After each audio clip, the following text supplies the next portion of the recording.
Hi friends, the most important part of sentence formation అంటే sentence ఫార్మేషన్లో ప్రప్రదమైంది చాలా most important విషయము verb అని చెప్పాను. ఓకే, ఆ వర్బ్లో కూడా okay be forms, do forms, యా ఫార్మ్స్ ఉంటాయి అని చెప్పాను కదా. దాంట్లో బీ ఫార్మ్స్లో ప్రజెంట్ టెన్స్ గురించి తెలుసుకుందాం. ఇవాళ ప్రజెంట్ టెన్స్ ఏంటంటే I am, we are, you are, he, she's, it is, they are.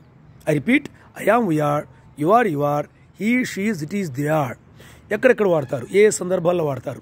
ఆ సందర్భాలు ఏంటంటే సింపుల్ ప్రెజెంట్ టెన్స్లో యాక్టివ్ వాయిస్ గాను, అదే సింపుల్ ప్రెజెంట్ టెన్స్లో ప్యాసివ్ వాయిస్లో హెల్పింగ్ వర్బ్ గాను, ప్రజెంట్ కంటిన్యూస్లో యాక్టివ్ వాయిస్లో present continuous active voice, present continuous passive వాయిస్లో సో హెల్పింగ్ వర్బ్ గాను వాడతారు. ఇలా 4 సందర్భాల్లో, సో 4 కాంటెక్స్ట్లో 4 సందర్భాల్లో ఈ యొక్క టెన్స్ని, ఈ యొక్క బీ ఫామ్ యొక్క ప్రజెంట్ టెన్స్ని వాడడం జరుగుతుంది.